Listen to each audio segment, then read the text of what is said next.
Okay, what's up, guys? So, Fact Faction has uploaded 5 mysterious unsolved cases number 4.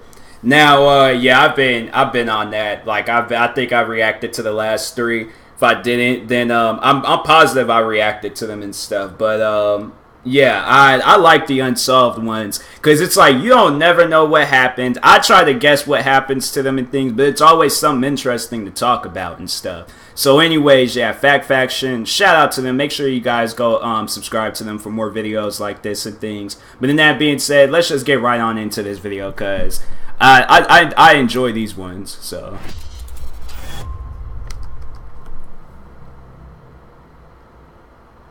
5 Mysterious Unsolved Cases, Part 4. Tyron Hartman. On June 4th, 2010, 7-year-old Tyron Hartman did not return home from his school in Portland, Oregon. The last documented photograph of him shows him smiling happily at a school fair. Within an hour of this photograph being taken... School fairs was so lit as a kid. Just sorry to bring that up, but I'm just saying, I remember I went to mine and it was pretty cool. He disappeared and has not been seen since. Man. On the day of his disappearance, he was taken to school by his stepmother, Terry Hartman. She stayed with him at the fair, then claims that she watched him walk down the hall to his first class of the day.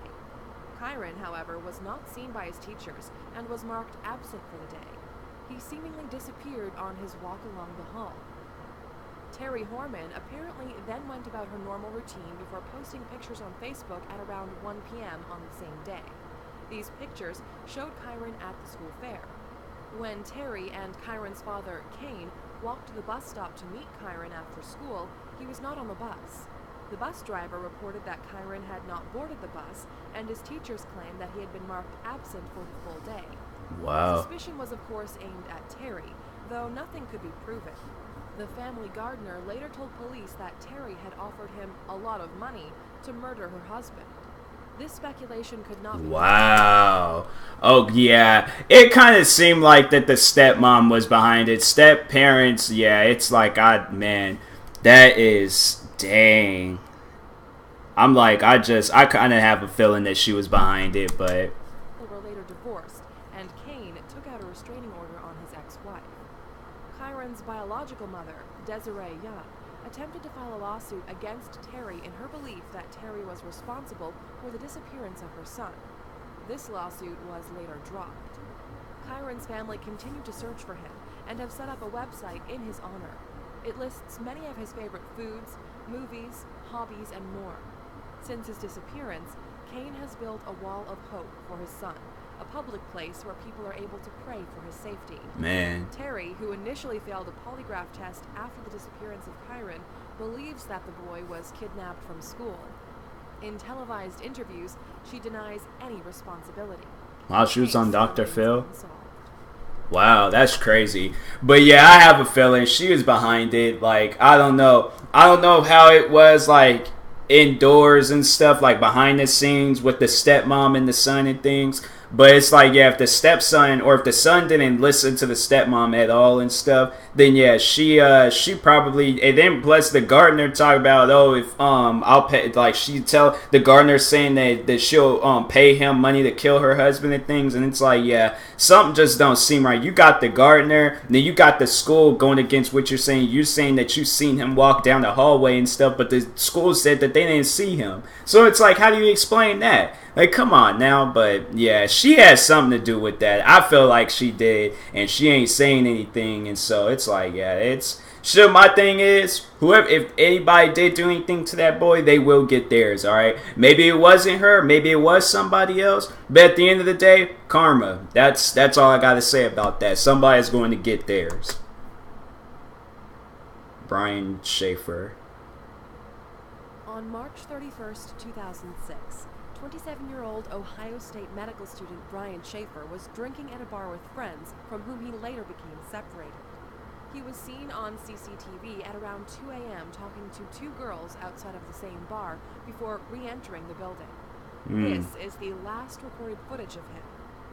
What makes this case particularly strange is that there was only one public entrance to this bar, the very same one at which he had earlier been recorded on CCTV. These cameras do not show him leaving the building at any other point, and investigators are unable to determine if and how he ever left the bar. All other exits seem unlikely and inexplicable means of leaving the building. Well, he had to. He had to leave on another exit. If that was the only entrance, he had to leave a different way. If he did, I don't know, but... Brian that evening were asked to take a polygraph test. Meredith Reed, a friend, and Brian's father both passed their tests, as did other people. Strangely, Brian's friend William Florence, with whom Brian was drinking that night, refused to take a test. None of these tests could lead detectives to any conclusions. One theory is that Brian may have entered the bar and changed clothes in order to disguise himself from cameras. At the time, he had been grieving for his mother, who had died the previous month. Some speculate that he wanted to escape in order to cope with the grieving process. Since he has yet to return, this seems somewhat unlikely. Other theorists claim that he was perhaps killed inside of the bar, or murdered by the infamous Smiley Face Killer, while some propose that he may have left via a staff-only exit. Probably. And his demise on the way home. Another more unusual theory is that he left out the staff-only exit, then decided to play around on the construction site to the rear of the building. Proponents of this theory claim that during this messing around he may have died, only for his death to be covered up by construction workers. All of these theories, however, seem strange. Man, yeah, that's crazy. Speculative at best. The case continues. Yeah, it's like, I don't know. Maybe he did just want to get away from people. They did say that. Maybe he ended it all. Who knows? Because they did say that if it was all like, if he was still grieving from his mom's death, then yeah, I don't know. Like, that does seem strange though. Like, that's a very mysterious case. Like, you never know what would have happened and things. There's like a lot of theories and stuff saying he might have been murdered. He might have ended it all. He might have just left and wanted to just start a whole new life all over again. But yeah, that's crazy. That's honest. That's really crazy, man. That's dang. I don't know what to think of that. Like, that's. Maybe, I hope he's alive. I hope he is in good health. But if not, then it's like, that's sad, whatever happened and things. But anyways. Rebecca Corium. I think that's how you say her name. March 22nd, 2011. British Disney cruise ship worker Rebecca Corium was recorded on CCTV in the crew lounge of the ship on which she was working as a youth counselor. She was employed on the ship after having passed a rigorous interview process in which hundreds of others were also competing for the job. The footage from the cruise ship shows her at around 5:45 a.m., talking on one of the ship's internal telephones, visibly distressed and disturbed by the conversation.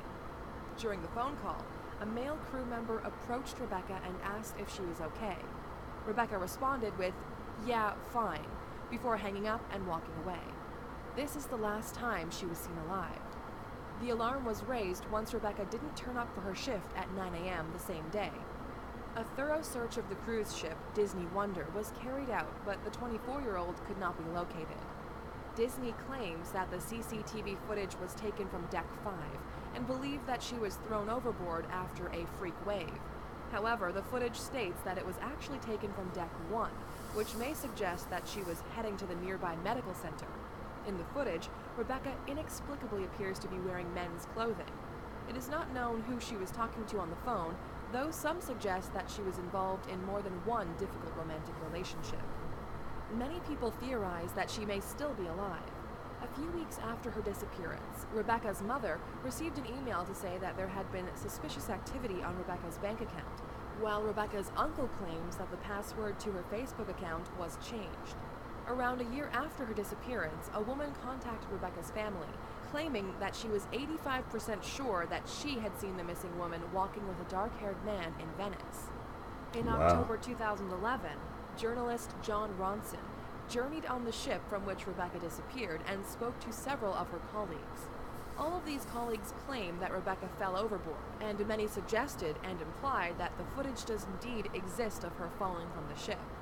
One colleague said that... Then where is it? It's all like, if it exists, like, I don't know if that's a cover-up, I don't know, but maybe, but if she did, then, excuse me, where's the footage? Because it's all like, maybe this girl just, she did just leave or something. Who knows? She might have met a man. She might have been talking to a person over in Venice or something. You know, she, decided to live a different life. I don't know. That does seem kind of weird. At first, I was thinking maybe she did fall overboard. But then there's all like, then that woman saying that she's 85% sure she did see her and things. So it's like, yeah, come on now. It's, you know, either that was her doppelganger or that was her and things. So who knows? But everyone knows that this is the truth, while another claimed Disney knows exactly what happened. Everything here is taped. There's CCTV everywhere. Disney has the tape. On the day after her disappearance, Disney had placed flowers at one of the points at which she may have fallen overboard, further fueling this theory. Strangely, after her disappearance, Disney gave Rebecca's parents a pair of flip-flops which they claimed belonged to her. These flip-flops, however, were inscribed with the wrong name and the wrong cabin number. wow. Other theorists claim that Rebecca may have committed suicide, though her family strongly disputes this. Investigators have not yet reached a fulfilling conclusion. Yeah, it's like, I don't know. Maybe she might have met somebody. Because if the woman says she's seen her over in Venus, then or Venice, whatever, however you say that place, then I'm going to assume that she might have met somebody over there, okay, and she might be madly in love with this person, okay, and that's who she's decided to be with for the rest of her life, all right? But it's kind of strange how the girl didn't contact her family or any of that. So she might be dead, all right? Don't want to think that, don't want to say that, but that might be a possibility, all right? So I feel like those are the two. Like, maybe she did go overboard. That's what the people on the ship want to believe, but it's just like, you know, I feel like it's a cover-up. Like, they don't know where this girl went, and they can't just say, oh, we don't know. So it's like, that's probably the best thing that they could come up with. But I feel like chances are she might have been hiding somewhere on that ship where they know nobody's not going to find her. Then as soon as they, they probably would have, like, security footage. But they might, and then they just be like, oh, well, we don't know where she went after she left the ship, so we're just going to say she fell overboard, get rid of the footage and all of that stuff. So that might be. So she might still be alive. Rico Harris. On October 10th, 2014, 37-year-old Rico Harris, a former Harlem Globetrotter, mysteriously went missing. Rico had decided that he wanted to start a new life with his fiancée Jennifer in Seattle. The previous day, he visited his family in Alhambra, California, to pick up some of his belongings and to say goodbye before finalizing the move. He had been searching for work in the Seattle area and managed to get a job interview which was scheduled for the next day. Just after midnight, he left his mother's home and began the 1,000-mile road trip. Rico spoke to Jennifer on the phone throughout the night and mentioned that he was feeling tired. At around 8 a.m., his mother called and he explained that he was planning on stopping briefly in Sacramento for food and a nap. Around the same time, his fiancée tried calling him, but there was no answer. She decided not to continue calling as she knew he was tired. At 10:44 a.m., Jennifer received a text from Rico which said, "Sorry I missed your call. I'm doing well, thinking about you." This was the last time anyone heard from him. Wow. 2 days later, his car was found in an isolated rest area by a Yolo County deputy sheriff. Its battery was dead and it had run out of gas. Inside the car were various papers, CDs, and credit cards, all of which were scattered around. Although he stood at 200... He might have been, somebody might have, I don't know, that just seems like a robbery went wrong or something. ...and weighed 300 pounds. There was no confirmed sightings of him in the area, and investigations did not discover either him or his body. Many sightings were alleged, but none could be validated. One of these sightings reported seeing him at a barrier near the roadside.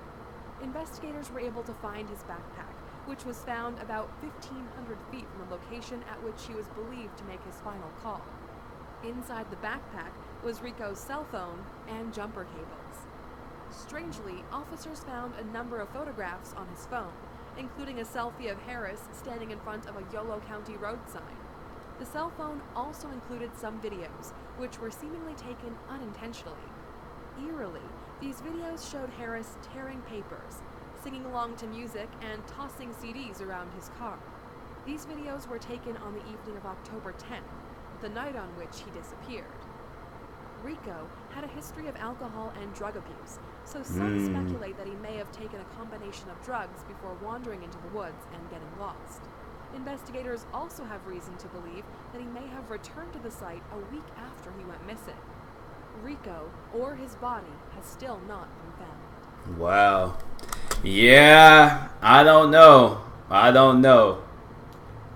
It's like that's a hard one. That's seriously a hard one to think. Cause maybe he might have did come across some drugs or alcohol, and he's just decided to live a different life or something. You know, taking the wrong stuff. But you know, I also don't want to think that the man did die out there and stuff. So it's like, man, what would have happened to him? It's like, that's seriously a hard one. Like, all them other cases is kind of like, you know, easy to think of, but it's like, dang, this just, you know, maybe he just wanted to leave. I don't know, but that's just, it don't seem normal though. Like, he wanted to start a life with that girl over in Seattle.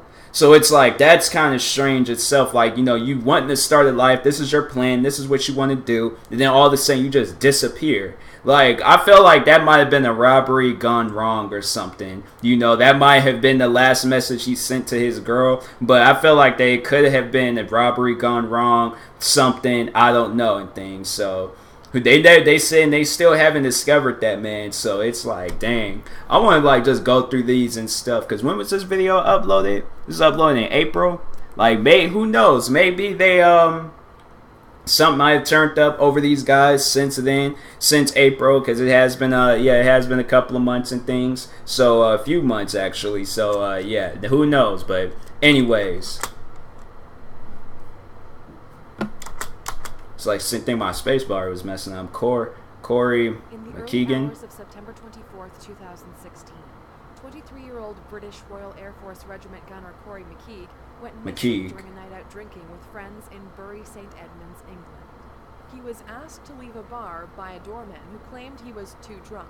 He was then spotted in a fast food restaurant before CCTV later caught him wandering on the street at 3:25 a.m. More CCTV footage seems to suggest that he spent some time sleeping in a doorway during these hours.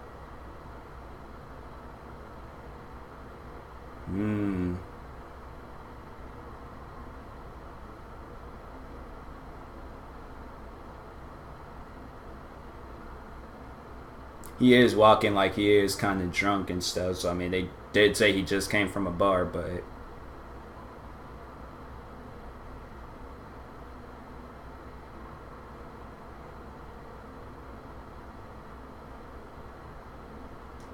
probably don't know where he's going. These pieces of CCTV footage are his last known sightings.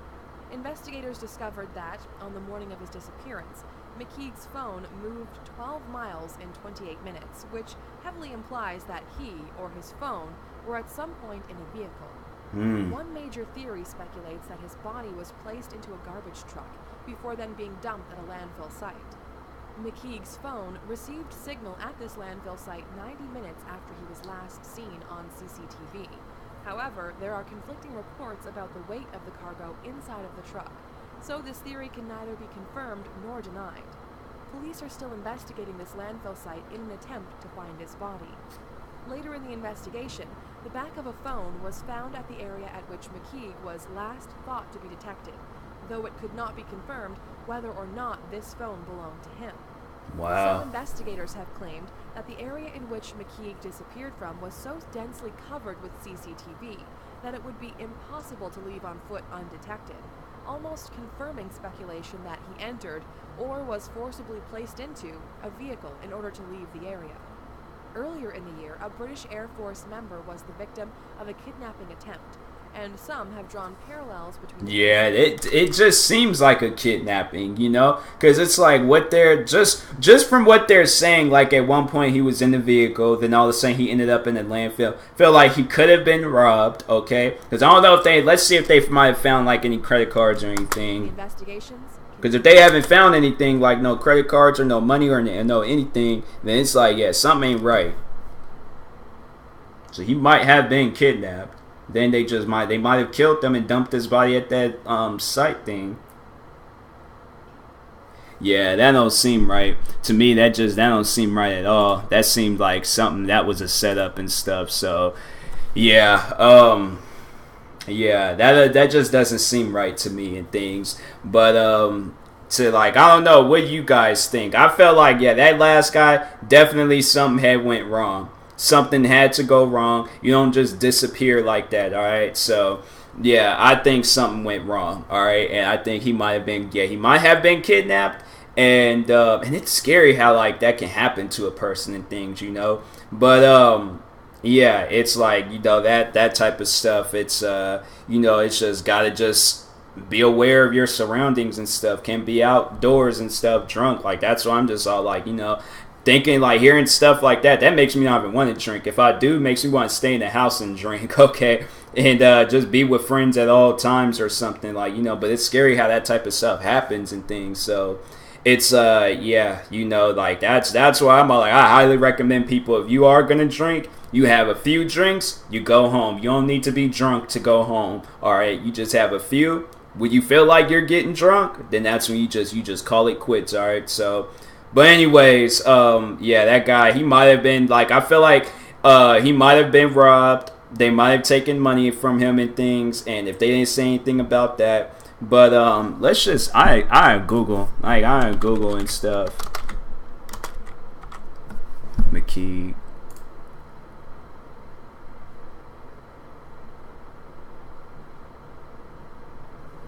So they have like a new story saying that his mom shares new photo of missing son on day he joined the RAF